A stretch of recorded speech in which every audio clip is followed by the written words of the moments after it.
యెహోవా నీ కృపాతిశయము నిత్యము కీర్తింతున్ నిత్యము కీర్తింతున్ తరతరములకు నీ విశ్వాస్యత తెలియపరచెదను తెలియపరచెదను కలుతరములకు నీ విశ్వాస్యత తెలియపరచెదను తెలియపరచెదను కలువరి సిలువ రక్తముతో నీ బంధన స్థిరపరచి పాపము క్షమించే కలువరి సిలువ రక్తముతో నీ బంధన స్థిరపరచి పాపము క్షమించి యెహోవా నీ కృపాతిశయమును నిత్యము కీర్తింతున్ నిత్యము కీర్తింతున్ మంచి పోరాటము పోరాడి జయమును పొందెదను జయమును పొందెదను మంచి పోరాటము పోరాడి జయమును పొందెదను జయమును పొందెదను మహిమా మకుటము నీచెడు ప్రభునకు హల్లెలూయా పాడెదను హల్లెలూయా పాడెదను మహిమా మకుటము నీచెడు ప్రభునకు హల్లెలూయా పాడెదను హల్లెలూయా పాడెదను యెహోవా నీ కృపాతిశయమును నిత్యము కీర్తింతున్ నిత్యము కీర్తింతున్ యెహోవా నీ కృపాతిశయమును నిత్యము కీర్తింతున్ నిత్యము కీర్తింతున్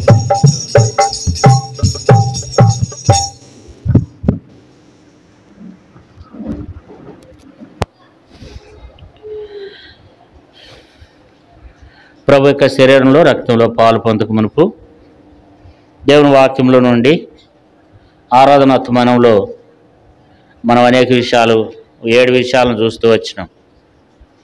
ఆరాధనాత్మనంలో దేవుడు మనకు ఒక కాకిని జ్ఞాపకం చేస్తూ వచ్చినాడు. ఆ కాకి ఎలాంటిదంటే అది చెడ్డ కాకి. ఆ కాకిలో 7 విషయాల్ని మనం చూస్తూ వచ్చినాం, ఆరాధన చేస్తూ వచ్చినాం. ఆ కాకి ఎలాంటిదంట ఇటు అటు తిరిగే కాకి. తర్వాత రెండోది యజమానుని యొక్క ఉద్దేశాల్ని మరిచినటువంటి కాకి. మూడోది అపనమ్మకమైన కాకి. నాలుగోది కృతజ్ఞత లేని కాకి, తిరిగి రాని కాకి. ఐదోది చెప్పిన మాట వినని కాకి. కాబట్టి ఆ కాకి చెప్పిన మాట, మరి యజమానుడు చెప్పినటువంటి మాట వినకుండా పోయింది. తర్వాత మలినమైనది అపవిత్రమైన కాకి. లేవికాండం 11:15లో చదువుకున్నాం కాకి అపవిత్రమైనదని. కాబట్టి కాకి ఉన్నటువంటి 7వ లక్షణము అది దొంగ బుద్ధి కలిగినటువంటి కాకి. కాబట్టి 7 విషయాలు మనము దేవుని మాటలు చదువుకుంటూ వచ్చినాము. మరి బలలో పాలు పొందే ముందు కూడా మరి ఈ కాకిని గురించి మరొక 7 విషయాలు మనం చదువుకుందాం. ఈ కాకి ఇప్పుడు ఇటువరకున్న కాకి కాదు, ఈ కాకి మారుమనసు పొందింది. ఈ కాకి ఇప్పుడు మంచి పనులు చేసే కాకి, మంచి కాకి. దేవుని వాక్యముల నుండి మొదటి రాజులు లేదా దానికంటే ముందు ఏబు గ్రంథం, ఈ కాకిల నుండి కూడా ఒక 7 విషయాల్ని మనం జ్ఞాపకం చేసుకుందాం. ఏబు గ్రంథము 38వ అధ్యాయము 41వ వచనాన్ని అందరూ కలిసి చదువుకుందాం. ఏబు గ్రంథం 38:41 అందరూ కలిసి చదువుకుందాం. తిండి లేక తిరుగులాడుచు కాకి పిల్లలు దేవునికి మొరపెట్టినప్పుడు కాకికి ఆహారము సిద్ధపరిచిన వాడెవడు? ఈ కాకి దేవునికి మొరపెట్టే కాకి. కాకులు కూడా ఏం చేస్తాయంట? ప్రార్థన చేస్తాయంట. దానికి ఆహారం కావాలంటే ఎవరికి మొరపెడతాయి? కాకులు దేవునికి మొరపెడతాయి. కాకికి ఏదైనా కొదువు ఉంది అని అంటే కాకి ఏం చేస్తుందంట? తిండి లేక తిరుగులాడుచు కాకి పిల్లలు దేవునికి మొరపెట్టినప్పుడు కాకికి ఆహారం సిద్ధపరిచిన వాడెవడు? కాకి కూడా ఇక్కడ దేవుడే స్వయంగా ఏబుతో మాట్లాడుతూ వచ్చినాడు. దేవుడు ఏబుతో మాట్లాడుతూ మరి తిండి లేక అల్లాడుచు కాకి పిల్లలు దేవునికి మొరపెట్టినప్పుడు కాకికి ఆహారం సిద్ధపరిచిన వాడు ఎవడు అంటున్నాడు. దేవుడు కాకి ఆహారం సిద్ధపరుస్తున్నాడు అంట. కాబట్టి కాకులు కూడా ఏం చేస్తున్నాయి అంటే తన పిల్లలకు అవి దేవునికి మొరపెట్టడం నేర్పినాయి అంట. కాబట్టి ఈ కాకి మంచి కాకి. మరి దీనిలో ఉన్నటువంటి మరి అనేక విషయాలను మనము మరి ప్రభు యొక్క శరీరంలో రక్తంలో పాలు పొందక మునుపు మరి మనం కూడా ఈ కాకి వలె ఉండాలని దేవుడు కోరుకుంటున్నాడు. అది గతించిపోయిన కాకి, ఆరాధనోత్మానంలో చదువుకున్నది, మారుమనసు లేనప్పుడు చేసిన కాకి. ఇప్పుడు మారుమనసు పొందిన తర్వాత ఈ కాకి మనకు నేర్పించేది ఏంటంటే ఒక 7 విషయాలను ఈ కాకి మనకు నేర్పిస్తుంది. మొదటి విషయం ఏంటంటే మొరపెట్టే కాకి. శ్రమల్లో, బాధల్లో, కష్టాల్లో, ఇబ్బందులు వచ్చినప్పుడు ఎవరినో ఇల్లు అడిగే కంటే కూడా మనం ఎవరిని అడగాలి? దేవుణ్ణి అడగాలి. కాకి దాని మెదడు ఎంత? దాని జ్ఞానం ఎంత? అసలు కాకి ఎంత? మరి దాని తలలో ఉండే మెదడు ఎంత? అవి ఎవరికి మొరపెడుతున్నాయి అంటే అవి దేవునికి మొరపెడుతున్నాయి అంట. ఏబు గ్రంథంలో 38వ అధ్యాయం 1వ వచనములో అప్పుడు యెహోవా సుడిగాలిలో నుండి ఎలాగూ ఏబునకు ప్రత్యుత్తరం ఇచ్చాను అంటే దేవుడు మాట్లాడుతూ వచ్చాడు ఏబుతో. మరి దేవుడు ఏం మాట్లాడుతూ వచ్చినాడంటే తిండి లేక తిరుగులాడుచు కాకి పిల్లలు దేవునికి మొరపెట్టినప్పుడు కాకి ఆహారం సిద్ధపరిచిన వాడు ఎవడు? కాకి ఆహారం ఇస్తున్నాడంట. కాబట్టి మనకెందుకు ఇవ్వడు దేవుడు? మరి మన కొరకు ప్రాణం పెట్టాడు కదా. కాకుల కొరకు యేసుప్రభువు వారు ప్రాణం పెట్టలేదు. కాకుల కొరకు యేసుప్రభువు వారు చనిపోలేదు. మన కొరకు యేసయ్య చనిపోయినాడు. మరి మనం కాకుల కంటే శ్రేష్ఠులం కదా. కాకి ఏం చేస్తుందంట? దేవునికి మొరపెడుతుందంట. దేవా మాకు ఆహారం లేదు, మాకు ఇదిగో ఆహారం లేక మేము ఇబ్బంది పడుతున్నామని చెప్పి కాకి దేవుని మొరపెట్టినప్పుడు దేవుడు కాకి ఆహారం ఇస్తున్నాడంట. మరి మనం ఏం చేస్తున్నాం? కొంచెం అవసరం రాగానే, కొంచెం ఇబ్బంది కలగగానే మనం ఎవరెవరికో మన బాధలు చెప్పుకుంటున్నాం, మన కష్టాలు ఎవరెవరికో చెప్పుకుంటున్నాం. మనము వారి మీద వీరి మీద ఆధారపడుతున్నాం. మనము దేవుని దగ్గరికి వెళ్ళలేకపోతున్నాం. దేవుని దగ్గర మనము మొరపెట్టలేకపోతున్నాం. అసలు మన జీవితంలో ప్రార్థన జీవితం అనేది లేకుండా పోతుంది. ఎందుకంటే రోజులు గడిచిన కొద్దీ మరి ఈ లోకానికి అంతం రాబోతుంది. దేవుని బిడ్డలారా, ప్రార్థన జీవితం తగ్గిపోతుంది. విశ్వాసంలో, ఆత్మీయ జీవితంలో ప్రార్థన లేదు. మరి సహవాసానికి మనం భక్సింగ్ గారి సహవాసం అని చెప్పుకుంటున్నాం, కానీ మనలో ఏమి లేదు? ప్రార్థన జీవితం లేదు. ఆ దైవజనుడు చేసేటువంటి అలాంటి ప్రార్థన మనలో లేదు. కాబట్టి ప్రార్థన లేదు, వ్యక్తిగతమైన ప్రార్థన లేదు, కుటుంబ ప్రార్థనలు లేవు, కుటుంబాల్లో సంఘ ప్రార్థన లేదు. సంఘంలో ఒక ఆదివారం రావటమే ఎంతో కష్టమైపోతుంది. సంఘ ప్రార్థన కూడా అనేక మంది ఏం చేస్తున్నారంటే నిర్లక్ష్యం చేస్తున్నారు. దేవుని సన్నిధి అవసరం కొరకు, అక్కర్ల కొరకు మన ప్రతి అవసరం మనం దేవునికి మొరపెట్టలేకపోతున్నాం. దేవుడు అంటాడు కాకిని చూసి నేర్చుకోమంటాడు. కాకి పిల్లలను చూసి నేర్చుకోండి, అవి దేవుని మీద ఆధారపడుతున్నాయి, అవి నాకు మొరపెడుతున్నాయి. అవి ఆకలి కొనినప్పుడు నేను వాటికి మొరపెట్టినప్పుడు వాటికి నేను ఆహారం ఇస్తున్నాను, వాటిని నేను పోషిస్తున్నానని చెప్పి దేవుడు మాట్లాడుతూ వస్తున్నాడు దేవుని బిడ్డలారా. కాబట్టి కాకి ఆహారం సిద్ధపరుస్తున్నాడు దేవుడు. కాబట్టి నీకు నాకు కూడా మనకు కూడా దేవుడు ఆహారాన్ని ఇచ్చేటువంటి దేవుడుగా ఉన్నాడు కదా. బైబిల్లో రాయబడింది చూడండి, కీర్తన 147 దేవుని వాక్యంలో 147వ కీర్తన 9వ వచనం చదవండి. అరససుండు పిల్లకాకులకును ఆయన ఆహారం ఇచ్చేవాడు. ఎవరికి ఇస్తాడంట ఆహారం? అరససుండు పిల్లకాకులు అంట. అవి పిల్లకాకులు ఏం చేస్తాయి? ఆహారం లేక అరుస్తూ ఉంటాయంట. అవి ఏం చేస్తున్నాయంటే అవి దేవునికి మొరపెడుతున్నాయంట. కాబట్టి దేవుడు ఏం చేస్తున్నాడంటే అరససుండు కాకు పిల్లలకు ఆయన ఆహారం ఇస్తున్నాడంట. అవి దేవుని దగ్గర ఏం చేస్తున్నాయంటే అరుస్తున్నాయంట కదా. 147వ కీర్తన 9వ వచనం, పశువులకును అరససుండు కాకి పిల్లలకును ఆయన ఆహారం ఇచ్చును. కాబట్టి పశువులు మొరపెడుతున్నాయి కదా, కోతులు మొరపెడుతున్నాయి. కోతులు మనం అనుకుంటాం, మొన్న ఒక ఆమె అంటుంది, అన్న అసలు ఈ కోతులకి ఎక్కడి నుంచి వచ్చింది కానీ ఈ బండ్లెళ్ళే ఉన్నాయి అన్న అంటే వాటికి ఆహారం ఎవరు ఇస్తున్నాడు? దేవుడు ఇస్తున్నాడు. పశువులకు ఎవరు ఆహారం ఇస్తున్నాడు? దేవుడు ఇస్తున్నాడు. పక్షులకు ఎవరు ఆహారం ఇస్తున్నాడు? దేవుడే ఆహారం ఇస్తున్నాడు కదా. పశువులకును అరససుండు పిల్ల కాకులకును ఆయన ఆహారం కాకి పిల్లలకు ఆహారం సిద్ధపరుస్తున్నాడంట. మరి మనకు ఇంకా మరి వాటి విషయంలో మనం ఇంకా శ్రేష్ఠులం కదా. మనం దేవుని దగ్గర మొరపెట్టలేకపోతున్నాం, దేవుని మీద మనం ఆధారపడలేకపోతున్నాం. కాకి రెండో ఆధారం లేదు, దేవుడే ఆధారం. కాకి పిల్లలకు దేవుడే ఆధారం.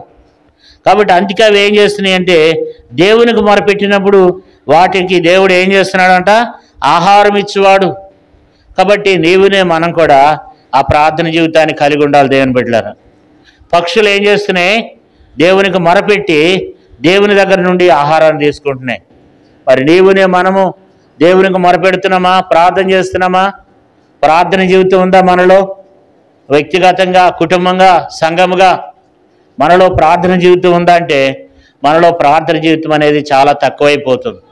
మనం ప్రార్థన చేయలేకపోతున్నాం. ఎందుకనంటే ఈ దినాన మనం మన సమయం అంతా ఎవరికి ఇచ్చేస్తున్నామంటే కొంతమంది టీవీల ముందు కూర్చునే వాళ్ళు టీవీ ముందు కూర్చుని కాలయాపన చేసేస్తున్నారు. సెల్ ఫోన్ ముందు కూర్చుని కాలయాపన చేస్తున్నారు. ఇంటర్నెట్లో తర్వాత వాట్సాప్లో, ఫేస్బుక్లో అనేక మంది, యూట్యూబ్లో అనేక మంది ఏం చేస్తున్నారంటే దానికి ఎక్కువ సమయాన్ని ఇచ్చేస్తున్నారు. కాబట్టి మరి నేను యూట్యూబ్కి లేకపోతే ఇంకో దానికి వ్యతిరేకమని కాదు. కాబట్టి మనం ఎంతవరకు అవసరమో అంతవరకు వాటిని మనం వాడుకోవాలి. యూట్యూబ్ ఆన్ చేసినప్పుడు ప్రతి వ్యర్థమైనవి మనం చూడకూడదు. దేవుని వాక్యం ఉంటుంది, కొంచెంసేపు వినాలనుకుంటే దేవుని వాక్యాలు ఉంటాయి, అవి కొంచెంసేపు వినాలి. వాక్యాలు వినని మనం నేర్చుకోవాలి. ప్రతి వ్యర్థమైనవి మరి మనం చూస్తూ చాలాసార్లు ఏం చేస్తున్నారంటే సినిమాలు చూసేవాళ్ళు, జబర్దస్తులు చూసేవాళ్ళు, రకరకాల మనుషులు ఉన్నారు. వ్యర్థమైన ప్రతి దాన్ని చూస్తున్నారు దేవుని బిడ్డలారా. కాబట్టి ప్రార్థనకు సమయం ఇవ్వట్లేదు. సీరియళ్ళకి ఎక్కువ సమయం ఇస్తున్నారు. అమ్మో ఇప్పుడు సంఘ ప్రార్థనకి వెళ్తే, స్త్రీల గుడికి వెళ్తే ఏమైంది? సీరియల్లో పోతాయేమో. తర్వాత మరలా కొంతమంది వచ్చినా ఈరోజు సీరియల్లో ఏం జరిగింది, ఆడేమైనా చేశాడా లేకపోతే ఆమె ఏమైనా చేసిందా? కాబట్టి ఇదంతా ఏంటంటే ఎక్కువ మనం ఎవరికి ప్రాముఖ్యత ఇస్తున్నాం? లోకానికి ఎక్కువ ప్రాముఖ్యత ఇస్తున్నాం. సెల్ ఫోన్ దొరికితే గంటలే మాట్లాడటం, వ్యర్థమైన సంభాషణ. ఏం కూర వండావు, ఏం కూర వండుకున్నారు, తిన్నారా లేదు, ఇవన్నీ అడుగుతున్నారు ఇప్పుడు. కాబట్టి మనము ఎక్కువ ఏం చేస్తున్నామంటే మన సమయాన్ని సాతానుడు దొంగిలిస్తున్నాడు. కాబట్టి మనం మొరపెట్టేవారంగా ఉండాలి. కనీసం దినమునకు 3 మారన్నా మనం దేవునికి మనం ప్రార్థన చేసేవారంగా ఉండాలి. మన సంఘమంతటి కొరకు ప్రార్థన చేయాలి. ఇక్కడున్న సేవకుల కొరకు ప్రార్థన చేయాలి. వారు ఇంకా ఆత్మీయంగా బలపరచబడి దేవుని వాక్యాన్ని అందించినట్లు, ఆత్మచేత బలపడి వాడబడినట్లు వారి కొరకు ప్రార్థన చేయాలి. కాబట్టి ప్రార్థన జీవితం అనేది మన కుటుంబానికి ఎంతో అవసరం. మరి కాకులు ఏం చేస్తున్నాయంట? ప్రార్థన చేస్తున్నాయంట.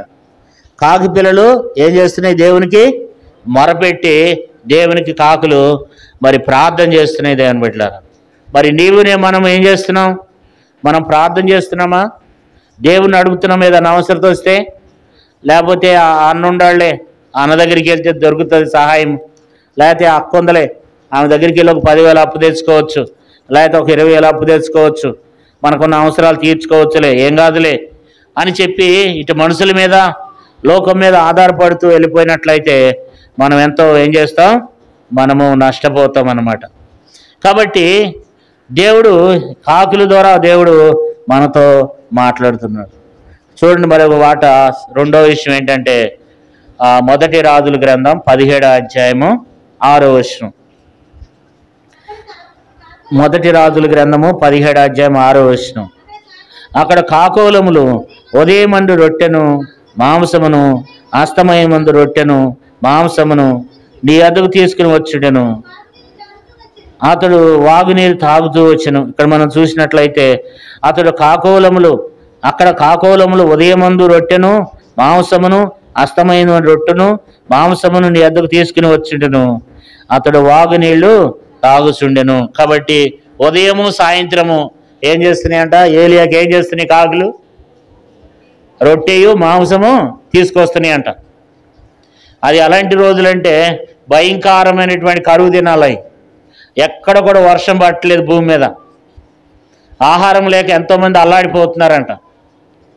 అప్పుడు కాకులు ఏం చేస్తున్నాయంటే, దేవుడు చెప్పిండంట, కాకులకు చెప్పినప్పుడు కాకులు ఏం చేస్తున్నాయంటే ఏలియాకి ఏం చేస్తూ వచ్చినాయంట, ఉదయము సాయంత్రం 2 పూటలు ఏం చేస్తున్నాయి, రొట్టెయు మాంసం, రొట్టె మాంసం.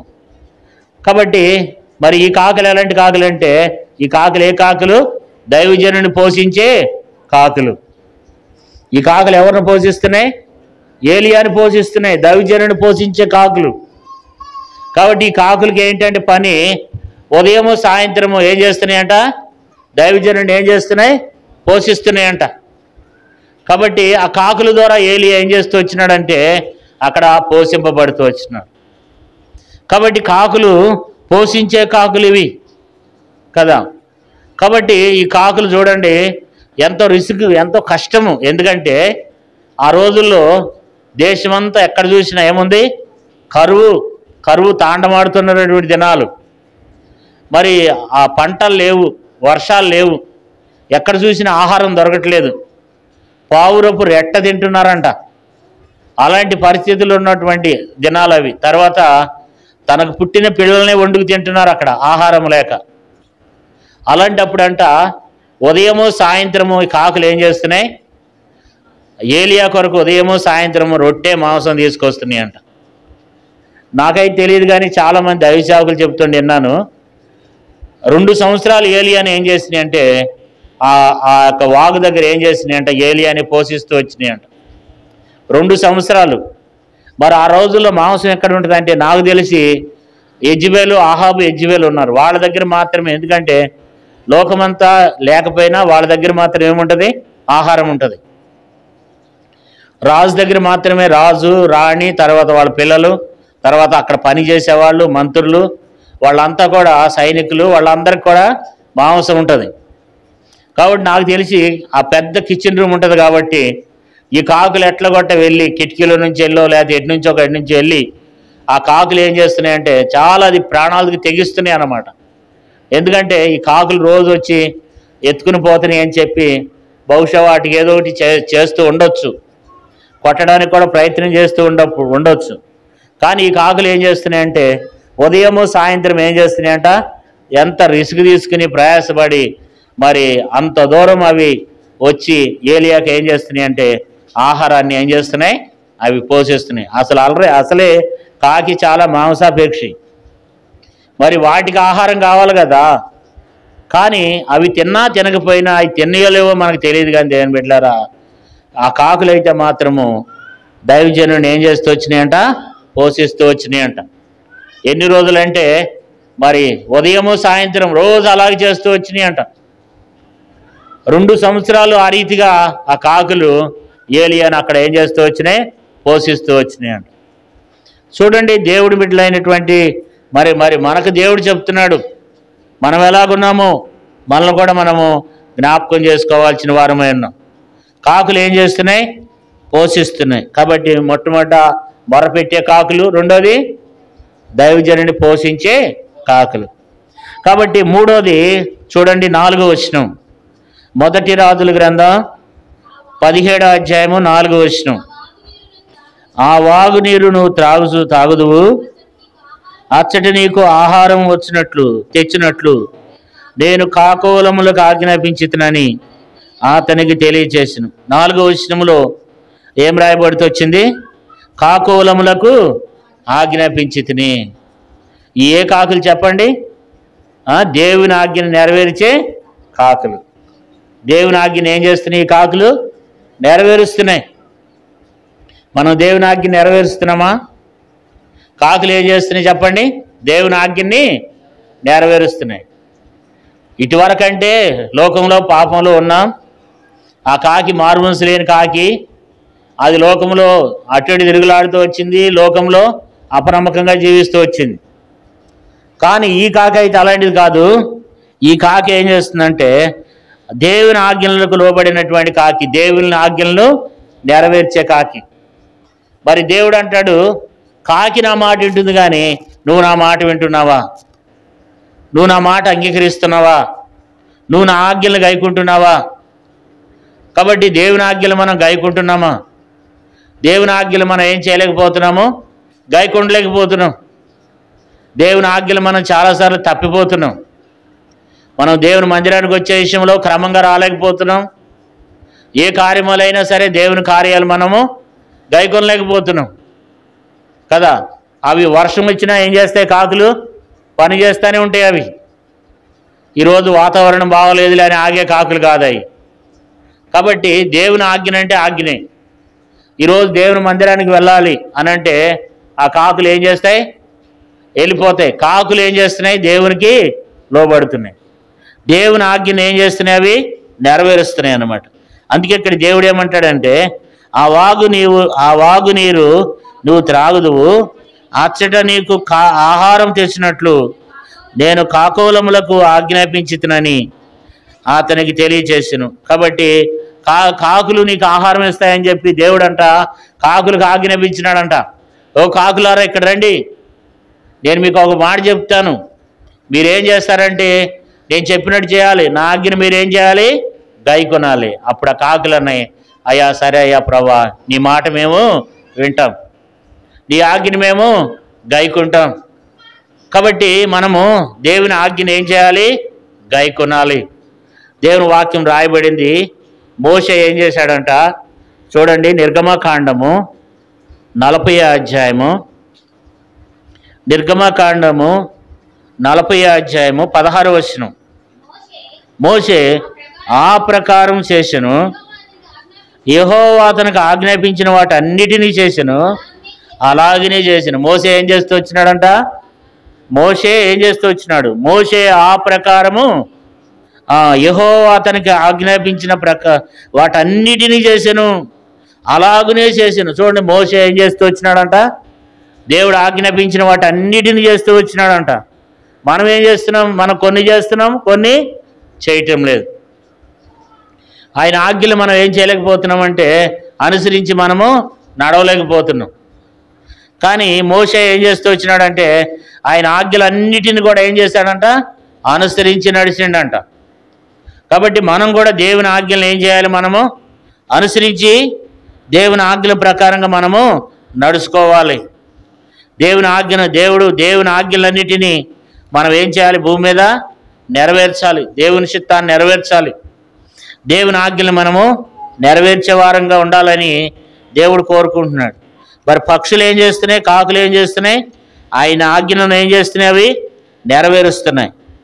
ఇంకో మాట చూడండి, బైబిల్ గ్రంథంలో 2వ రాజుల గ్రంథం 18వ అధ్యాయము 6వ వచనం. 2వ రాజులు 18:6.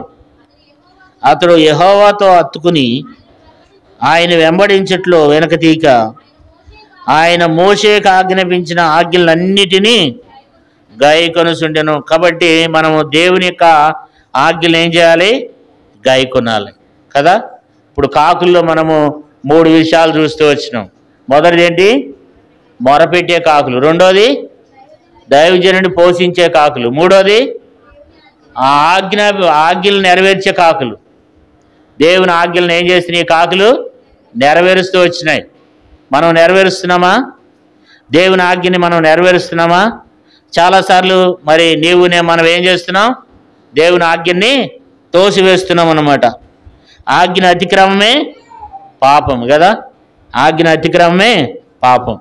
కాబట్టి ఈ కాకులు మరి దేవునికి మరి లోబడి దేవుని ఆజ్ఞల్ని కాకులు ఏం చేస్తున్నాయంట? నెరవేరుస్తున్నాయి దేవుని బిడ్డల. కాబట్టి ఈ కాకులో మరొక విషయాన్ని కూడా మనం దేవుని వాక్యంలో మనం చూసినట్లయితే చూడండి, 17వ అధ్యాయము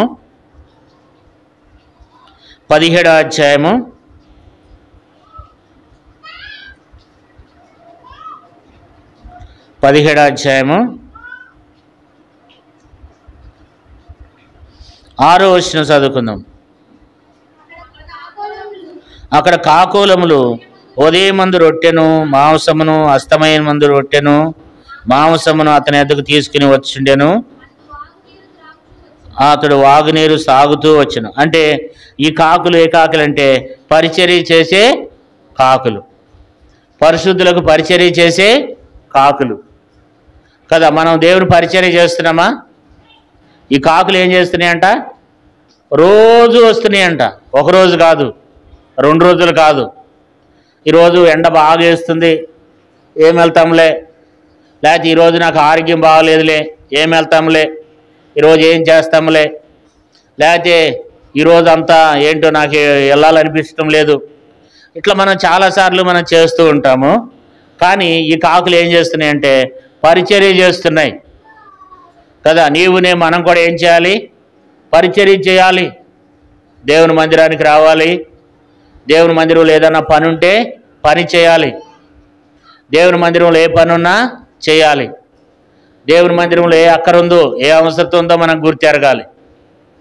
మరి దేవుని మందిరంలో పరిచర్య చేయాలి. పరిశుద్ధులకు పరిచర్య చేయాలి. పరిశుద్ధ దేవుని ప్రజల కొరకు సేవ చేయాలి. వారి కొరకు ప్రార్థన చేయాలి. మరి మందిరంలో ఏ పనులు ఉన్నాయో పరిచర్య, ఈరోజు నాకంటే ఒక పరిచర్య ఉంటుంది. ఇప్పుడు ఉదయకాలం వచ్చి శుభ్రంగా మందిర ఆవరణ అంతా శుభ్రపరిచే విషయంలో, మందిరం అంతా ఊడ్చి సాపలేసే విషయంలో, ఎన్నో రకాల ఏదో ఒక పరిచర్య అనేది మనం దేవుని మందిరంలో కలిగి ఉంటాం. మరి ఆ పరిచర్య మనం చేస్తున్నామా? కానీ ఏం చేస్తున్నాయి? పరిచర్య చేస్తున్నాయి కాకులు కదా. మనం కూడా ఏం చేయాలి? భూమి మీద ఉండని రోజులు ప్రార్థన పరిచర్య, తర్వాత సండే స్కూల్ పరిచర్య, తర్వాత స్త్రీల కొడుకు పరిచర్య, తర్వాత సంఘ ప్రార్థన పరిచర్య, ఇవన్నీ 2వ శనివారం ఉపవాస ప్రార్థన పరిచర్య, ఏదో పరిచర్య. ప్రార్థన చేయడం కూడా ఒక గొప్ప సేవే. కాబట్టి ప్రతి ఒక్కరికి మనము ఆ పరిచర్య చేసేవారంగా మనం కలిగి ఉండాలని దేవుని వాక్యంలో మనం చూస్తూ ఉన్నాం. కాబట్టి ఈ పరిచర్య చేసేటువంటి కాకులు కదా. కాబట్టి ఇప్పుడు కాకుల్లో మనము అనేక విషయాలు మనం చూస్తూ వచ్చినాం. ఈ కాకులు ఎలాంటి కాకులు అంటే ఇవి మొరపెట్టే కాకులు, దైవజనుని పోషించే కాకులు, దేవుని ఆజ్ఞ నెరవేర్చే కాకులు, పరిచర్య చేసే కాకులు, తర్వాత నమ్మకమైన కాకులు. 6వ వచనం చూడండి. 6వ వచనం 17వ అధ్యాయము 6వ వచనం. అక్కడ కాకోలములు ఉదయమందు రొట్టెను మాంసమును, అస్తమయమందు రొట్టెను మాంసమును.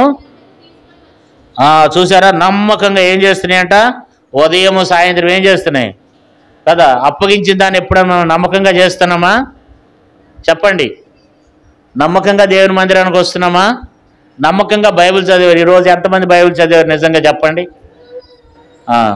బెదర్స్ వైపు ఎవడు చదవలేదన్నమాట కదా.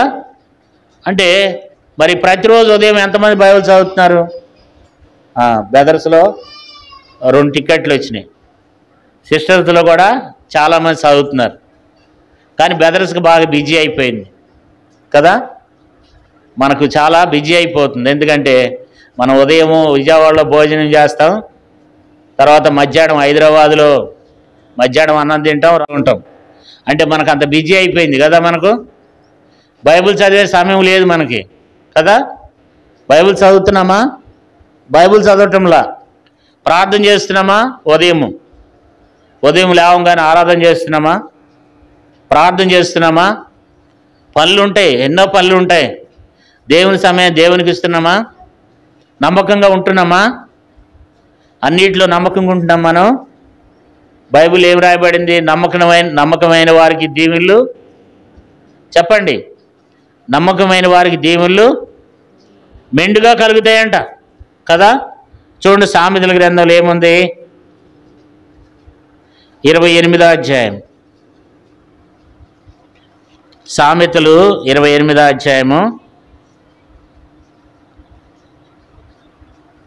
అక్కడ ఉంటుంది నమ్మకమైన వారికి ఎన్నో వచనమమ్మా? 20వ వచనం. 28వ అధ్యాయం 20వ వచనం. నమ్మకమైన వానికి దీవెనలు మెండుగా కలుగును.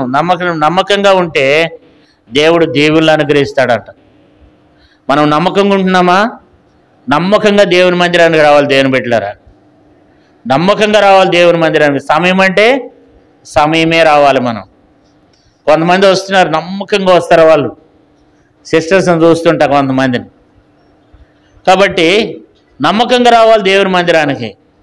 అన్నిట్లో నమ్మదగిన వారంగా ఉండాలి. కాకి అంతకితం అపనమ్మకంగా ఉంది కదా. మనం ఇప్పుడు రక్షణ పొందాం కదా, మనం ఎట్లా ఉండాలి? నమ్మకంగా ఉండాలి. మందిరానికి వచ్చే విషయంలో నమ్మకంగా ఉండాలి. అన్ని కూడికలకు కూడా ఏం చేయాలి? కొన్ని రోజులు ఎట్లుంటాం? కొన్ని రోజులు సంఘ ప్రార్థనకి నమ్మకంగా వస్తాము, మరలా మానేసేస్తాం. కొన్ని రోజులు స్త్రీల కూడికి నమ్మకంగా వస్తాం, మరలా మానేస్తాం. నియమ కొడుకులకి నమ్మకంగా వస్తాం, మానేస్తాం. ఆదివారం కూడా నమ్మకంగా రాము. మనం వర్షం పడకూడదు, వర్షం పడితే రాము. కరెంటు పోతే రాము కదా. కొంచెం ఏదన్నా ఆరోగ్యం బలహీనత ఉందంటే రాము. అంటే మనం నిజంగా అప్పుడు అదే అపనమ్మకంతో ఉంటున్నాం, ఇప్పుడు కూడా అదే నమ్మకత్వంతో అపనమ్మకంతోనే ఉంటున్నాం. నేను మనం అట్లా ఉండకూడదు కదా. ఈ కాకులు ఏం చేసినాయంట? 2 సంవత్సరాలు అంట ఏం చేసినాయంట? ఉదయము సాయంత్రం 2 పూట్ల ఏం చేసినాయి? రొట్టెను మాంసము తీసుకొచ్చినాయంట కదా. మరి ఈరోజు వెళ్ళొద్దులే అని అంటే పాపం ఏలియా ఏం చేసేవాడు? ఆకలికి మరి ఇబ్బంది పడేవాడు. మళ్ళీ దేవునికి మొరపెట్టేవాడు, దేవా ఈరోజు కాకులు రాలేదయ్యా, ఆహారం తేలేదు ప్రభు అంటే మళ్ళీ దేవుని బాధపడేవాడు.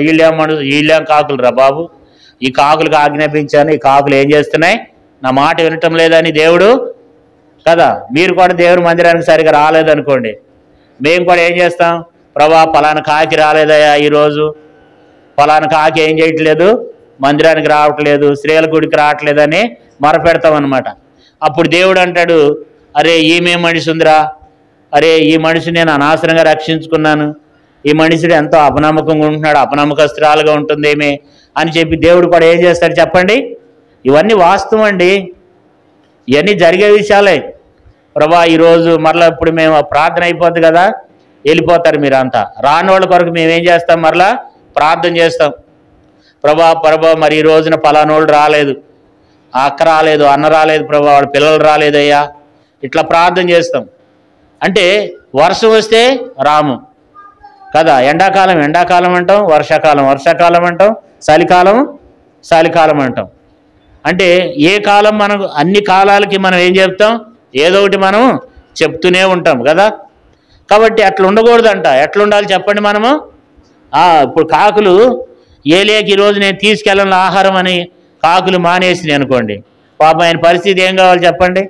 మనకులాగా 2 వారాలు మానేసి, లేకపోతే 4 వారాలు మానేసి ఎప్పుడో ఒకసారి వచ్చేవనుకో ఆయన పని ఏం కావాలి చెప్పండి? మళ్ళీ దేవుడు ఏం చేయాల్సి వచ్చేది? మళ్ళీ ఇంకొకరికి చేయాల్సి వచ్చేది కదా. కాబట్టి అవి ఏం చేస్తున్నాయి? నమ్మకంగా ఉంటున్నాయి అన్నమాట. మనం ఉంటున్నాం నమ్మకంగా. కాబట్టి ఏలియాని ఏం చేస్తూ వచ్చినాయి? ఇప్పుడు ఈ కాకులు ఎన్ని విషయాలు చూసినాం? 5 విషయాలు చూసాం కదా.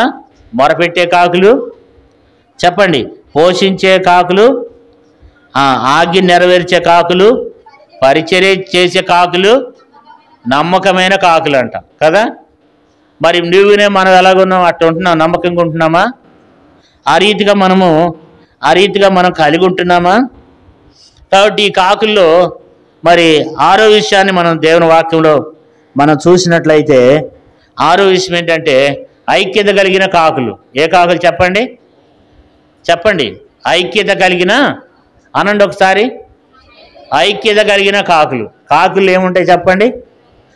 కాకులు ఐక్యత కలిగి ఉంటాయి కాకులు కదా. ఆ మధ్యలో ఒక ఆయన ఏం చేశాడంటే చికెన్ కొట్టు కాడకు వచ్చింది కాకి. వస్తే దాన్ని ఎట్టబట్టుకున్నాడు కానీ పట్టుకుని తాడు పెట్టి కట్టేశాడు అనమాట. యూట్యూబ్లో వచ్చింది ఒకసారి. తర్వాత కాలుతో తాడు పెట్టి కట్టేశాడు ఆ చికెన్ కొట్టు కాడ. కాకులన్నీ మొత్తం అల్లకొల్లాలు చేసేస్తున్నాయి. ఏం చేస్తున్నాయి? కాకులు మొత్తం వచ్చేసి కా కా కా అని తిరుగుకుంటా మొత్తం కాకులన్నీ అక్కడే ఉన్నాయి. మనం ఏం చేస్తాం చెప్పండి? ఎవరైనా ఆరోగ్యం బాగాలేదనుకో వెళ్తాం హాస్పిటల్కి. ఆరోగ్యం బాగాలేదా, సర్లే బతుకుతాడా? బతుకుతాడు. బతికితే పర్లేదు, ఇంటికి వచ్చి చూద్దాంలేండి. చచ్చిపోతాడేమో కాదు, చచ్చిపోతే పర్లేదండి, భూస్థాపనకు వస్తాములే. పక్కనోడు పడిపోయినా మనం ఏం చేయం చెప్పండి? చూసుకుంటా వెళ్ళిపోతాం. మనలో ఏం లేదంటే ఐక్యత లేదు. మనలో ఐక్యత లేదు. ఎవరన్నా తోటి విశ్వాసులు ఎవరైనా బాధల్లో ఉన్నారనుకోండి, కష్టాల్లో ఉన్నారనుకోండి, కష్టాల్లో ఉన్నారా, సరేలే ప్రార్థన చేద్దాంలే. కాబట్టి అప్పుడు ఎట్లుంది ఆరోగ్యం?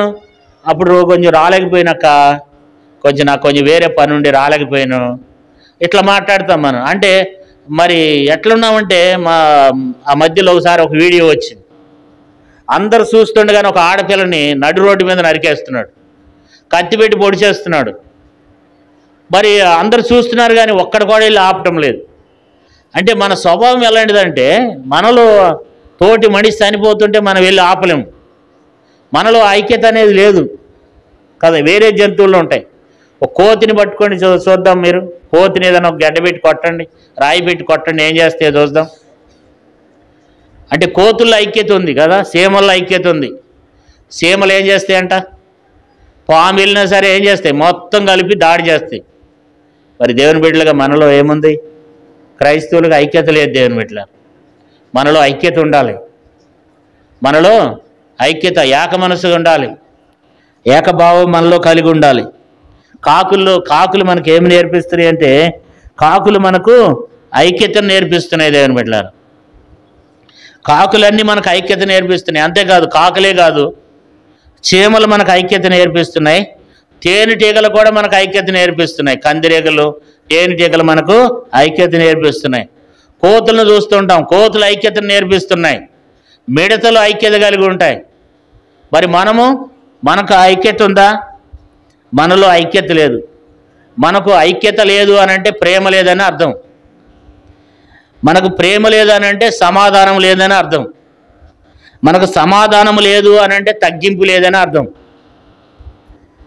కాబట్టి మనకు తగ్గింపు లేదు అని అంటే క్షమించే మనసు లేదని అర్థం. మనకు క్షమించే మనసు లేదంటే ప్రేమకు బదిగా ప్రతి పగలు ప్రతీకారాలు కలిగి ఉన్నామని అర్థం.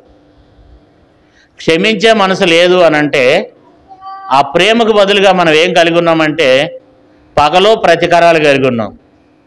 మనలో ఐక్యత లేదు, యూనిటీ లేదు. ఐక్యత ఉంటే ఏం చేస్తాయి? ఐగుప్తు దేశం మీదకి దేవుడు 10 తెగుళ్ళు పంపించాడు. ఐక్యత దేవుడు మరి ఈగలను పంపించినప్పుడు ఈగలన్నీ ఐక్యత కలిగి ఆ దేశం అంతటిని పాడు చేసినాయి. కప్పలు ఐక్యత కలిగి ఆ దేశం అంతా పాడు చేస్తాయి. మిడతలను పంపించినప్పుడు మిడతలు ఆ దేశ పంటలన్నీ తినేస్తాయి. కాబట్టి మరి మనుషులో ఏముంది? మనిషిలో ఐక్యత లేదు. కానీ కాకుల్లో ఏముంది చెప్పండి? కాకుల్లో మనకు నేర్పించే ఆరో విషయం ఏంటంటే కాకులన్నీ ఏం చేస్తున్నాయంటే అవి ఐక్యత కలిగి ఉంటాయి. అవి ఐక్యత కలిగి ఉంటాయి. కానీ మనలో ఏమి లేదంటే దేవుని బిడ్డలారా, మనలో ఐక్యత లేదు. ఐక్యత లేదు. క్రైస్తవుల్లో ఏమి లేదు? క్రైస్తవ సంఘాల్లో ఐక్యత లేదు. ఈనాడే కాదు, ఆనాడు పౌలు గారి దగ్గర నుంచి కూడా ఏముందంటే సంఘాల్లో ఏమి లేదంటండి, ఐక్యత లేదు. కాబట్టి అందుకని ఏమంటాడు చూడండి, కొరింథీయులకు రాసిన మొదటి పత్రిక 11వ అధ్యాయంలో ఏమన్నాడు? మొదటి కొరింథీ 11వ అధ్యాయము 17-18 వచనాలు చదువుకుందాం. మొదటి కొరింథీ 11వ అధ్యాయం 17-18 వచనాలు. మీకు ఆజ్ఞ ఇచ్చుచు మిమ్మల్ని మెచ్చుకొనును, మీరు కూడి వచ్చుట ఎక్కువ కీడికే గాని ఎక్కువ మేలు కాదు. మొదటి సంగతి ఏమనగా మీరు సంఘమందు కూడి ఉన్నప్పుడు మీలో కక్షలు కలవని ఎనుచున్నాను, కొంతమందికి ఇది నిజమని నమ్ముతున్నాను. కక్షలు ఉన్నాయంట. కాబట్టి ఐక్యత లేనప్పుడు ఎందుకు ఉంటాయి కక్షలు? కక్షలు ఉంటున్నాయంట. మొత్తం ప్రపంచం అంతా ఇదే పరిస్థితి నడుస్తుంది. దునియా మొత్తం ఇట్లాగే అయిపోయింది. కారణం ఏంటంటే మనలో ఆ సహోదర ప్రేమ అనేది మనలో లేదు. బైబిల్ ఏం చెప్తుంది? సహోదర ప్రేమ నిలవరముగా ఉండనీయుడి అని వాక్యం చెప్తుంది. అంటే నిలవరముగా అంటే స్థిరముగా, అంటే ఎల్లప్పుడూ ఆ ప్రేమ కలిగి ఉండాలని దేవుని వాక్యం చెప్తుంది. మనం చూసినట్లయితే రోమపత్రిక 12వ అధ్యాయము చూడండి. రోమపత్రిక 12వ అధ్యాయము 9వ వచనం చూడండి. 9వ వచనం, చెడ్డదాన్ని అసహించుకుని మంచిదాన్ని అతుకు. 10వ వచనం చదవండి. సహోదర ప్రేమ విషయంలో ఒకని యందొకడు అనురాగము గలవారై ఘనత విషయంలో ఒకరినొకడు గొప్పగా ఎంచుకొనుడి. కాబట్టి సహోదరుని విషయంలో దేవుడు మాట్లాడుతున్నాడు అన్నమాట. కాబట్టి నీవునే మనం కూడా ఏ రీతిగా ఉండాలి? అలాంటి అనుభవాన్ని కలిగి, ఆసక్తి కలిగి, సహోదర ప్రేమ కలిగి మనం కలిగి ఉండాలని చెప్పి దేవుని వాక్యం. 16వ వచనం చదవండి. 12:16. ఏడ్చువారితో ఏడువుడి, ఒకరితోనొకడు మనస్సు కలిసిండుడి, ఎచ్చువాటి యందు మనసుంచక తగ్గువాటి యందు ఆసక్తులయుండుడి, మీకు మీరే బుద్ధిమంతులమని అనుకునవద్దు, కీడుకు ప్రతి కీడు ఎవరికిని చేయవద్దు, మనుషులందరి దృష్టికి యోగ్యమైన వాటిని గురించి ఆలోచన కలిగిండుడి, శక్యమైతే మీ చేతనంత మటుకు సమస్త మనుషులతో సమాధానముగా ఉండుడి. ప్రియులారా, మీకు మీరే పగ తీర్చుకొనక దేవుని ఉగ్రతకు చోటీడి, పగ తీర్చుట నా పని, నేనే ప్రతిఫలం ఇత్తునని ప్రభువు చెప్తున్నాడని రాయబడుతూ వచ్చింది. కాబట్టి ఇక్కడ మనం చూసినట్లయితే దేవునికి అవకాశం ఇవ్వాలి. మనం ఏం చేస్తాం?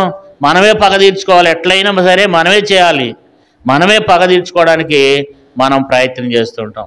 ప్రియులారా, కాకులు మనకు నేర్పించే ఆరో విషయం ఏంటంటే, కాకులు ఏం చేస్తాయట? ఐక్యత కలిగి ఉంటాయి కాకులు. మనం కూడా కాకులు. అందుకని దేవుడు అంటాడు, మీరు కూడా ఏం చేయాలి? ఐక్యత కలిగి ఉండండి.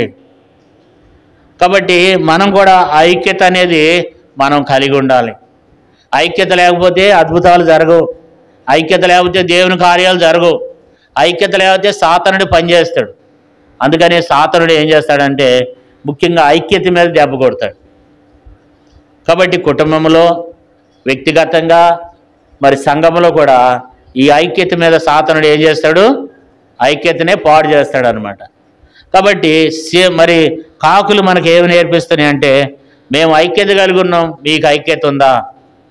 కాబట్టి మనం ఎప్పుడైనా ఒక కాకిని మనం ఏదైనా కలిపితే, ఒక కాకి కనుక కింద పడిపోతే, దాన్ని ఎవరైనా కొడితే ఆ కాకులు ఏం చేస్తాయి? అంత ఏకమైపోతాయి అన్నమాట. అన్నీ ఒకటైపోతాయి అవి. తర్వాత ఏదైనా ఆహారం ఉందనుకోండి, అన్ని కలుపు తీసుకుంటే అవి అన్ని కలుపు మనం ఏం చేస్తామంటే నేను ఒక్కడే తినాలి. కాబట్టి మనలో ఆ స్వభావం ఉంది. దేవుడు అంటాడు మనం కూడా ఏం కలిగి ఉండాలి? ఐక్యత కలిగి ఉండాలి దేవుని బిడ్డలారా. అందుకని కాకుల్లో నుంచి దేవుడు మనకు అనేక విషయాలు నేర్పించాలని దేవుడు కోరుకుంటున్నాడు. కొన్నిసార్లు మనకు దేవుడు పక్షుల నుండి, సీమల్లో నుండి అనేక విషయాలు దేవుడు నేర్పిస్తాడు కదా. మరి మనం కూడా ఏం చేయాలంటే మనము వాటి విషయాలు మనం నేర్చుకోవాలి వాటిని చూసి. అందుకని దేవుడు వాటిని ఉంచాడనమాట. మన ముందు ఇప్పుడు కూడా అవి ఉన్నాయి. కాబట్టి వాటిని చూసి మనం ఏం చేయాలి? వాటిని చూసి మనము నేర్చుకోవాలి. కాబట్టి ఇప్పుడు కాకులు ఎన్ని విషయాలు చదువుకున్నాం చెప్పండి? ప్రార్థన చేసే కాకులు, తర్వాత దేవుని ఆజ్ఞలు నెరవేర్చే కాకులు, పరిచర్య చేసే కాకులు,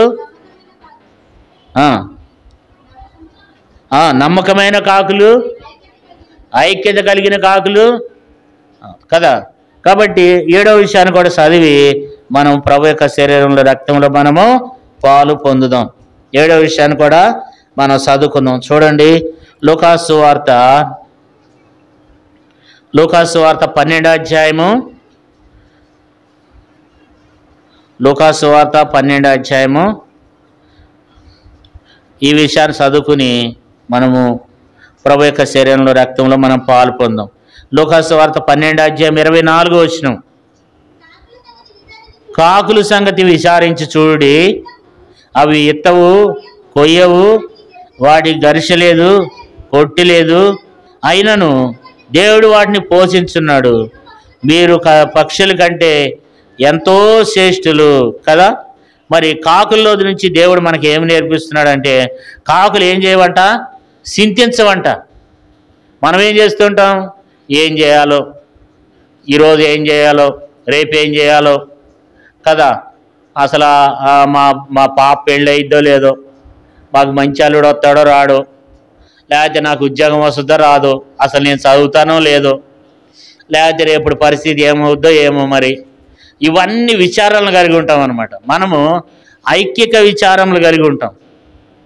ఐక్యక విచారాలు. కాకులు అవి ఉండవంట. దేవుడు ఏమంటాడంటే 24వ వచనంలో, కాకులు సంగతి విచారించి చూడుడి, అవి విత్తవు, కొయ్యవు, వాటి గరిష లేదు, కొట్టు లేదు, అయినా దేవుడు వాటిని పోషిస్తున్నాడు అంట. మీరు వాటికంటే శ్రేష్ఠులు కదా, మరి మీరెందుకు ఆలోచిస్తారు? ఈ రోజుల్లో షుగరు, బీపీలు ఎందుకు వస్తున్నాయి? తలనొప్పులు ఎందుకు వస్తున్నాయి? హార్ట్ అటాక్లు ఎందుకు వస్తున్నాయి అంటే, మనం ఆలోచించే ఆలోచన,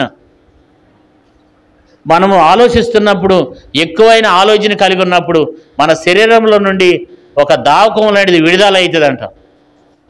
విడుదల అయినప్పుడు మనకి రకరకాల వ్యాధులు వస్తాయి. ఈ రోజుల్లో మనకి ఎందుకు వస్తున్నాయి? మనకి రకరకాల షుగరు కానీ, బీపీ కానీ, తర్వాత ఈ థైరాయిడ్ వ్యాధి కానీ, లేకపోతే మరి తలనొప్పి కానీ, లేకపోతే జ్వరాలు కానీ, మనలో ఇవన్నీ రోగాలు ఎందుకు వస్తున్నాయి అంటే, మనం ముఖ్యంగా మనలో కలిగి ఉన్నటువంటిది ఏంటంటే, అసలు మనం జీర్ణించకపోవడానికి గల కారణం ఏంటంటే, మనలో ఉన్నటువంటి ఐక్యత, మనలో ఉన్నటువంటి విచారాలు, మనలో ఉన్నటువంటి చింత. బైబిల్ ఏం చెప్తుంది? నీ భారం యెహోవా మీద మోపమంటుంది, ఈ చింత యావత్తు నా మీద వేయమంటుంది. మనం ఏం చేస్తాం? అసలు నాకు రోగం వచ్చింది, తగ్గుద్దో లేదో, అసలు నా పరిస్థితి ఎట్లా అయిపోతుంది అంటే ఎప్పుడో మనం ఏం చేస్తామంటే, ముందున్న వాటి కొరకు మనం ఏం చేస్తుంటామో ఆలోచిస్తూ ఉంటాం. 22వ వచనం చదవండి, మనం ఏం చేస్తామనేది తెలుస్తుంది. అంతటా ఆయన తన శిష్యులతో ఇట్లా, నేను ఈ హేతువు చేత మీరు ఏమి తిందుమో అని, ఏమి మీ ప్రాణం గురించినైనను, ఏమి ధరించుకుందాము అని మీ దేహమును గురించినైనను చింతింపకుడి. ఆహారం కంటే ప్రాణమును, వస్త్రం కంటేను దేహము గొప్పవు కావా. కాబట్టి మనం చింతిస్తూ ఉంటామంట. 25వ వచనం చూడండి. ఎవడు చింతించడం వలన తన ఎత్తును 3 ఎక్కువ చేసుకునగలడు. కాబట్టి అన్నిటికంటే ఎక్కువైనవి తక్కువైనవి మీ చేత కాకపోతే చింతింపనేలా అంటే, ప్రతిదాని విషయంలో మనం ఏం చేస్తుంటాం? మనము చింతిస్తూ ఉంటామంట కదా. ఏముంది అక్కడ? 29వ వచనం చూడండి. ఏమి తిందుము, ఏమి త్రాగుదము అని విచారింపకుడి, అనుమానము కలిగి ఉండకుడి, వీటన్నిటినీ ఎతుకుదురు, ఇవి మీకు కావాల్సినవని మీ పరలోకపు తండ్రికి. కాబట్టి దేవునికి తెలుసంట ఏది మనకు అవసరమో, ఏది మనకు అక్కర్లేదో, ఏది ఇవ్వాలో, ఏది ఇస్తే బాగుంటుందో, ఏది ఇవ్వకపోతే బాగుంటుంది అనేది దేవునికి తెలుసంట. దేవుడు ఏమంటాడు? మీరు కాకుల కంటే శ్రేష్ఠులు కాదా అంటున్నాడు 24వ వచనంలో. అంటే పక్షుల కంటే మనం శ్రేష్ఠులమంట. పక్షులను పోషిస్తున్న దేవుడు, నేను మిమ్మల్ని ఎందుకు పోషించనని దేవుడు మనతో మాట్లాడుతున్నాడు. పక్షులు అవి విచారించవంట, అవి చింత కలిగి ఉండవంట, అవి బాధ కలిగి ఉండవంట. కానీ మనుషులుగా మనం ఏం చేస్తున్నామంటే, మనము చింత కలిగి ఉంటున్నాం. మనం మరి వాటి విషయంలో, వీటి విషయంలో మనం ఏం చేస్తున్నామంటే, మనం చింతిస్తూ ఉన్నాం అన్నమాట. మనము వాటి విషయంలో మనం ఏం చేస్తున్నామంటే, మనం భారం కలిగి ఉంటున్నాం. మరి అందుకని ఏమవుతున్నామంటే, రకరకాలుగా అంటే మన చింత పట్టడం ద్వారా ఏం చేయగలమో, మనం ఏమన్నా 3 ఎక్కువ చేయగలమా, 3 తక్కువ చేయగలమా. కాబట్టి మనము వాటి విషయంలో ప్రతి విషయంలో మనకు ఆలోచన, ప్రతి విషయంలో ప్రతి చిన్నదానికి ఆలోచన. కాబట్టి దేవునికి ఏది చేయాలో, దేవునికి ఏది చేయకూడదు, ఎప్పుడు ఏది చేయాలనేది మన దేవునికి తెలుసు. కాబట్టి మరి మనం ఏం చేయాలి? మనం చింత లేకుండా మన చింత యావత్తు దేవుని మీద వేసి మనం ఉన్న దాంట్లోనే మనం ఏం కలిగి ఉండాలి? మనము తృప్తి కలిగి ఉండాలి దేవుని బిడ్డలారా కదా. కాబట్టి ఇవేం చేస్తాయంటే, ఈ ఐక్యక విచారాలు ఇవేం చేస్తాయంటే మనిషిని ఏం చేస్తాయంట? అణిసివేస్తాయంట దేవుని బిడ్డలారా. ఐక్యక విచారము, ధనమోసము ఇవన్నీ ఏం చేస్తాయంటే మనిషిని ఏం చేస్తాయంట? అణిసివేస్తాయంట. కాబట్టి ఆ మనిషి ఏం చేయలేడు? వృద్ధి చెందలేడు కదా. చూడండి, ఒక మాట చదువుకుందాం. మత్తయి సువార్త 13:22 13:22 మత్తయి సువార్త. ముండ్ల పొదల్లో విత్తబడిన వాడు వాకి వినివాడే గాని ఐక్యక విచారమును ధనమోసము ఆ వాక్యమును అణిసివేయను గనుక వాడు నిష్ఫలుడగును. కాబట్టి ఐక్యక విచారములు, ధనమోసము ఏం చేస్తాయంటే మనిషిని ఆత్మీయంగా ఎదగకుండా ఏం చేస్తాయి? త్రొక్కి వేస్తాయి. ముళ్ళ పొదల్లో పడిన పరిస్థితి. ముళ్ళ పొదల్లో పడినటువంటి మొక్క ఎదగలేదు. ఆ మొక్క ఎదగలేదు, ముళ్ళు పొదలు అణిచివేస్తాయి. ఈ దినాన కూడా సంఘ ప్రార్థనకు రాలేకపోతున్నాం, స్త్రీల గుడికి రాలేకపోతున్నాం, ఆదివారానికి రాలేకపోతున్నాం, దేవుని సేవించలేకపోతున్నాం, దేవుని దగ్గర మొరపెట్టలేకపోతున్నాం, దేవుని అడగలేకపోతున్నాం. కారణం ఏంటంటే ముళ్ళ పొదలు ఏం చేసినాయి అంటే మనల్ని అణిసివేసినాయి. దేవుని దగ్గరికి వెళ్ళి మనం అడగటం లేదు, ఆత్మీయంగా మనం ఎదగలేకపోతున్నాం, ఆత్మీయంగా మనలో ప్రార్థన జీవితం తక్కువైపోతుంది, కనీసం బైబిల్ కూడా చదవలేకపోతున్నాం. కారణం ఏంటంటే ఐక్యక విచారాలు, ఈ లోక సంబంధమైనటువంటి ధనమోసం.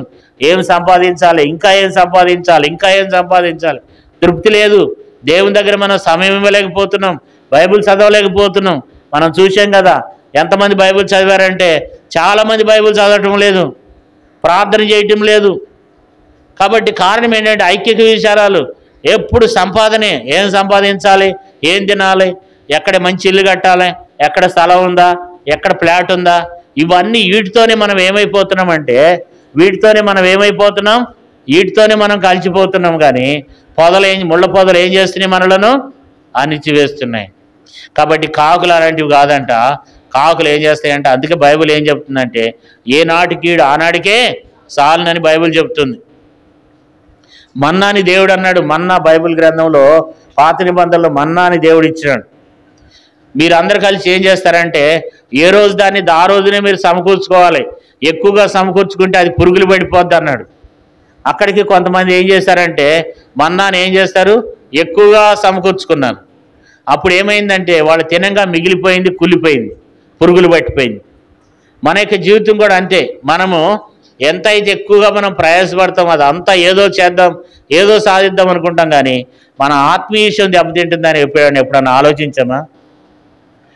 మనము భౌతికంగా ఏవి సంపాదించాలి, ఏవి సంపాదించుకోవాలి, మంచి మంచి బట్టలు కట్టుకోవాలి, మంచి మంచి వస్త్రాలు వేసుకోవాలి, మంచి మంచి ఇళ్లల్లో ఉండాలి, బాగా సంపాదించుకోవాలి, మంచి పొలుగుబడి కావాలి. ఈ లోక సంబంధమైన వాటి విషయంలో చింత కలిగి ఉన్నావు. కానీ ఆత్మీయ విషయాల్లో ఈరోజు నేను బైబిల్ చదవలేకపోతున్నానే, ప్రార్థన చేయలేకపోతున్నానే, ఆత్మీయ విషయాల్లో నేను వెనకబడిపోతున్నాననే చింత లేదు మనకు. ఈ 3-4 ముచ్చటి కొరకు, ఈ కొద్ది నాలుగు కొరకు ఎంతగా ప్రయాసపడుతున్నామంటే ఉన్న దాంట్లో తృప్తి లేక, దేవుడు మనకు కొంత పొలం ఇచ్చినాడు, దేవుడు నాకు ఈ పొలం ఇచ్చాడు, చాలే వీటితో నేను తృప్తి కలిగి ఉంటాను, నేను ఆత్మీయ విషయాల్లో బలపరచబడి ఈ భూమి మీద నేను ఎదుగుతాను అనేది లేదు. రోజుకు ఒక 500 సంపాదిస్తున్నావు, చాలు, రోజుకు 500 సంపాదిస్తున్నాను, లేకపోతే ఒక 1000 రూపాయలు సంపాదిస్తున్నాను, చాలే అనేటువంటి మితం లేని బతుకు అయిపోయింది మానవుల యొక్క బతుకు. 1000 రూపాయలు చాలా, మనకు 2000 కావాలా, 3000 కావాలా? ఏం చేస్తావు? ఇదంతా వీటి గురించి ఆలోచిస్తావు. కానీ అరే ఈరోజు సంఘ ప్రార్థనకి వెళ్ళలేకపోయానే, ఈరోజు స్త్రీల గుడికి వెళ్ళలేకపోయాను, నేను ఆత్మీయ విషయాల్లో నేను ఎంతో వెనకడిగి వేస్తున్నానే, నా ప్రభు వచ్చినప్పుడు నేను ఎత్తబడతానా, నేను చచ్చిపోతే పరలోక రాజ్యానికి వెళ్తానా, నా పరిస్థితి ఏంటి, నా ఆత్మ పరిస్థితి ఏంటి అని ఎప్పుడన్నా మనం క్రైస్తవులకు మనం ఆలోచిస్తున్నామా? ఆలోచించటంలా. మనం వీటి విషయంలో లోకానికి ఎంత ప్రాముఖ్యత ఇస్తున్నామంటే దేవుని కంటే కూడా ఎక్కువగా మనము మరి లోక సంబంధమైనటువంటి వాటికి ఎవరిని కదిపినా సరే ఉన్న దాంట్లో ఏం చేయలేకపోతున్నారు? తృప్తి పడలేకపోతున్నారు. నాకు ఒక మంచి ఉద్యోగం ఉందలే, నాకు చాలే అని అనుకుంటున్నామంటే అనుకోవట్లేదు. నాకు ఇంకా అది కావాలా, నాకు ఇది కావాలా, లేకపోతే నాకు ఒక మంచి ఇల్లు ఉంది చాలు, నాకు 2 గేదెలు ఉన్నాయి చాలే. అసలు గేదెలు లేనివాడి పరిస్థితి ఏంటి? నాకు పొలం లేదు, నాకు పొలం ఉంది కొంత, అసలు పొలం లేనివాడు ఉన్నాడు, వాడి పరిస్థితి ఏంటని అనుకుంటామా? ఎప్పుడు మనం అనుకోము. ఏంటంటే మన ఆత్మీయ జీవితం ఎంత దెబ్బతింటుంది అనేది మనం గమనించం. కానీ మనము ఏమి సంపాదిద్దామా, ఏమి తిందామా, ఏమి తాగుమా, ఏమి ధరించుకుందాం, ఇవన్నీ ఎతికేది ఎవరంట? లోకస్తులంట. కానీ మీ పరలోకపు తండ్రికి అన్నీ తెలుసు అంట. నీకేది అవసరమో, నీకు ఎంతవరకు ఇస్తే బాగుంటుందో అనేది దేవునికి అవసరం. అది దేవునికి తెలుసు, దేవుడికి తెలుసు అంట. అవన్నీ మీ పరలోకపు తండ్రికి తెలియను అంటున్నాడు. కాబట్టి దేవునికి ఏది అవసరం? మరి మీరేం చేయాలి?